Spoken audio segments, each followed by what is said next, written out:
Alison Wright, you got so many projects going on, we don't even know where to start today. But I think I'm going to start with the Americans because we caught a glimpse of you in Russia a few weeks ago, but then last week on the episode, an actual full-blown scene where we see what you're doing now. What was it like to get that call that they needed you back again? Um, well, I'd known for quite a while that this was what was going to happen story-wise. So I knew that what I'd be going back into and what it would entail, and that we'd see a glimpse of her first, and then we'd see a little bit more, and see how she was adjusting and surviving in Moscow. So it was great to get a chance to have her storyline continue a little, and for us to see, what does it end up that she's made of, and it seems like she's getting up, she's putting one foot in front of the other. It looks like she's showering and brushing her hair. She's managing, she's getting on with it, and seems to be made of tougher stuff than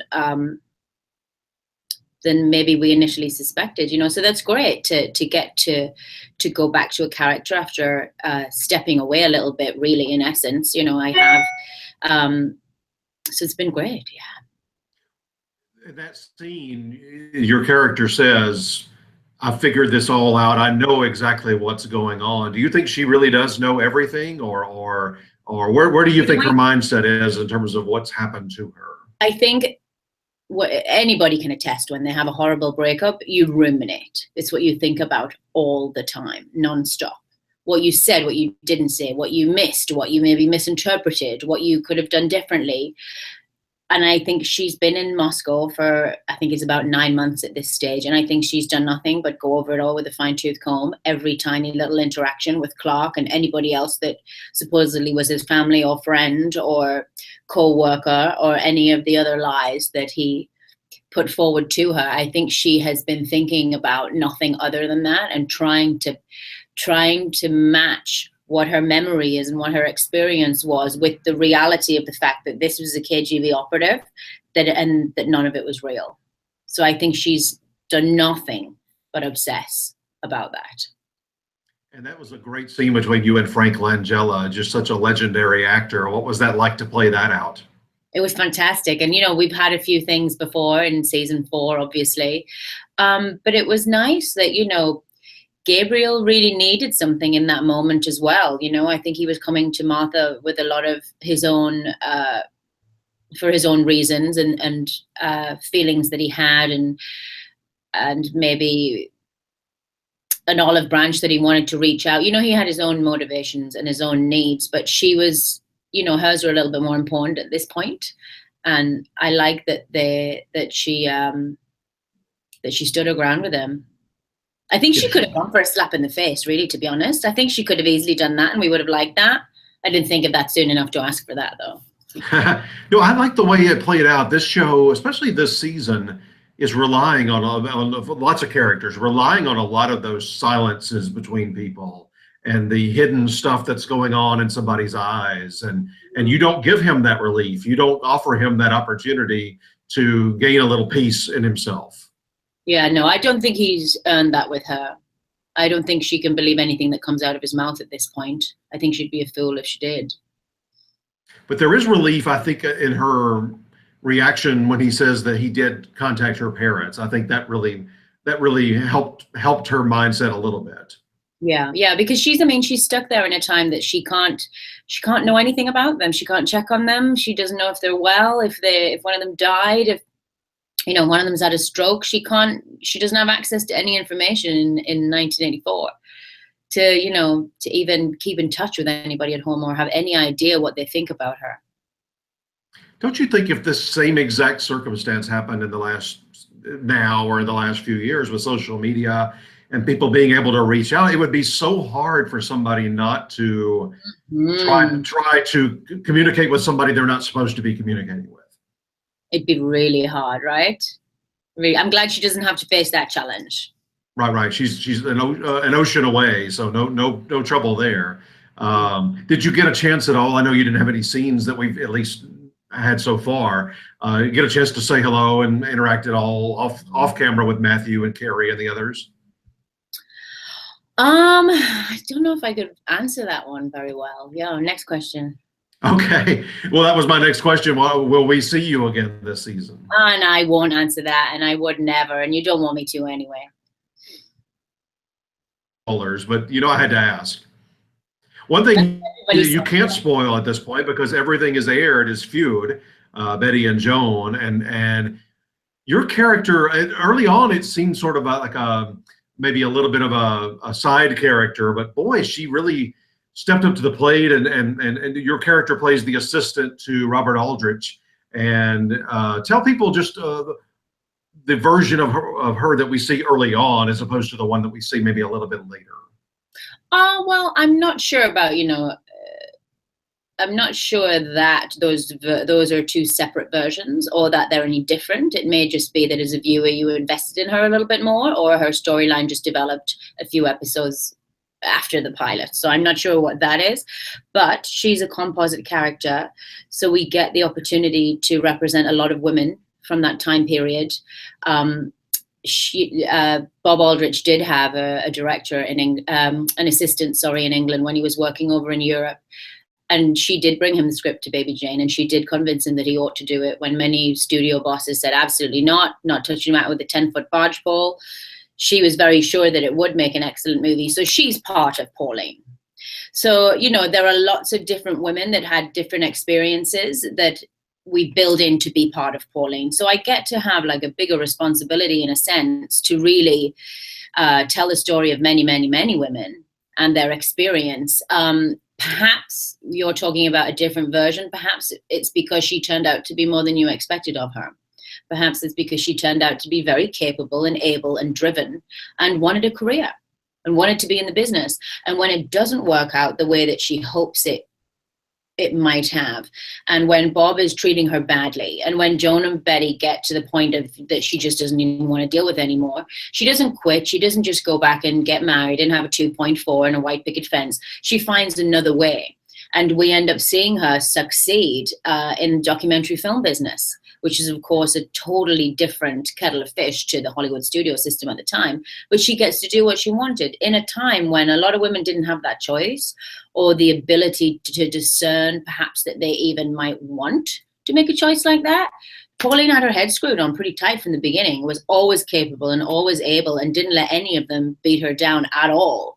She would just pick, like she does in the end, she just picks up, moves on, and makes it somewhere else. So I like that she has that savvy and that she's, like I said, capable and able. And Ryan Murphy threw out early on that he liked the feel of like Eve Arden or those sorts of broads, so it was nice to put that on her a little bit too and have her reflect those great personalities of a certain era that we don't really have anymore. I think what I was referring to was more or less you could have been a typical in a movie or something, a typical assistant who really had no aspirations or dreams beyond that, but enjoyed her work. And then we find out in the middle that she has written a screenplay and she wants to direct and she wants to do a whole lot more, which was unusual for a woman in Hollywood in those days. Mm-hmm. Well, hopefully they don't hire Alison Wright for jobs that, where she just ends like that. Hopefully there's always going to be a bigger, something more exciting in there for me to grab onto. Absolutely. What was it like working? Well, I want to ask you about a couple of different people. First of all, Jessica and Susan, you got to see the feud right up close as your character. Yeah. I mean, marvelous. Both of them are titans. Who isn't a fan of both of their work on stage and screen across the years? They've both done so much wonderful stuff, and Judy Davis and Fred Molina and Stanley Tucci and Kathy Bates and Catherine Zeta-Jones. It goes on and on and on. It was ridiculous and perfect for the world that Ryan was creating with that show. Some heavy hitters up there. Do you, even at this stage of your career, do you find yourself picking up things from other actors? Oh, I could use that going forward. I could use that tip. I could use that approach. Yeah, always. Fred Molina had some good advice for me. What did he say? Someone had given him once. That was it. Never stand if you can sit, and never sit if you can lie down. This is during a scene while the blocking is being worked out. So lots of key tips like that. But of course, you know, I mean, as an actor, you steal from people on the street every day. I steal from myself regularly. So of course I'm gonna, whether it's advice or something else, you know, I think by osmosis, we're supposed to soak all that stuff in. Yeah. And now you've been in the 80s recently, and now you go back to the 50s and 60s. What do you like most about being in a period piece? Well, for Feud, it was definitely the costumes and the hair and makeup were, you know, outrageous. They were out of this world. And Lou Eyrick, the costume designer, it was amazing. Every costume fitting was just a dream. And I would always run straight for Joan Crawford's rack. That was always the stuff that I liked the best. I tried to buy loads of it. None of it was for sale. It was gorgeous to be in that experience of old Hollywood. That is, you know, you saw it. You came to the set. I'm sure you got to see lots of the racks of things that we had lying around, and all the wigs and the gorgeous costumes. It was a real treat to be like dropped right in the middle of that world, and the aesthetic of it was really something else. I talked to Jessica this weekend on a chat like this, and as one of, not just an actress on the show, but as a producer as well, she's so keyed up to see, you know, so many of the behind the scenes people maybe nominated at this year's Emmys because they all worked so hard. Oh yeah, and everybody really wanted to be there. There was a real, you know, TV can be pretty brutal, but there was a real fervor with everyone that worked there. Everyone was really bringing their A game, and he just works with wonderful people. So it was, I feel the same way, you know. I think there'll hopefully be a lot of nods for all the people that worked really hard on that. Ryan Murphy has so many projects, always like a juggler, you know, juggling them up in the air. But he also likes to employ people over and over and over again. We're gonna see you next on like a horror story, or maybe part of the Charles and Diana feud, or will we see you part of the Ryan Murphy universe? Any of it, whatever he feels like. I personally think that I happen to look a lot like Cherie Blair, Tony Blair's Prime Minister's wife. So we got to put that out there. Maybe you can get hired for that. But no, I would happily, gladly work on any TV show or anything that he works on anytime. I've also got to compliment you. Back, I guess about a year ago, when you did a chat with one of our other editors, after it was over, I said, because I'm the final editor on all of these, I said, all of these years on The Americans, I had no idea you weren't an American. You were that good at your accents. Oh, thank you. Thank you. I'm sure I have off days, but I appreciate that. And now, speaking of no off days, you're on Broadway all the time, 2 shows today. Tell us about that experience. Team Sweat, Lynn Nottage, Pulitzer Prize winner, 2-time Pulitzer Prize winner. We're here at Studio 54, 8 shows a week. Real American blue collar drama set in Reading, Pennsylvania. Very much about the times that we're in now, very much of the moment.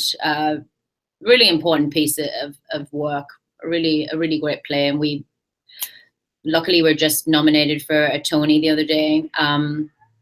It's going great, yeah, but no time off, like you say. What is it for you? I've talked to so many Broadway people over the years, and while you may do films and you may do television, you may do other things, they just all talk about there's nothing like that communal atmosphere of everybody being on Broadway and staying close to each other and seeing each other out at restaurants. And it's like a big family, even among other shows. It is, yeah. And it's primarily what I come from. It's where I started as a child. Yeah, I see them all like, you know, film, TV, and theater. I see it all like it's one pie, and they're all different pieces of the pie, different flavors. They give you something that the other one can't. You know, I'd like to be able to have them all in my pie. Will you be at the Tony Awards this year? I certainly hope so. Yeah, we'll bang out a matinee, and then yeah, hopefully we'll go if the producers can manage to squeeze us in to the 5,000 Radio City Music Hall. Yeah. I'm sure they will. One of our contributors had already been to the show a few weeks or recently, and was so thrilled that the production is up for Best Play. He was saying it's one of the best he's seen in years. Oh, that's wonderful. That's great. Yeah. Well, where will we see you next on television, beyond possibly on The Americans again? I'm actually waiting to hear about something very, very, very exciting today, but I can't tell you about that yet. But possibly I may be back for season 2 of Sneaky Pete on Amazon. Oh, yeah. Soon with I'm talking to Giovanni this Friday, and then I think Margot next week. So okay, well, ask either of them. Maybe they'll know. They'll know more than me. Yeah, that's strange that you've got Margot in both of your universes there. I'll take Margot Martindale any day of the week. However she wants to give it, I'll take her. Yeah, she's wonderful. Well, you are always a delight, and you're always good to us, and we sure do appreciate your time. Oh, thank you so much. Absolutely my pleasure.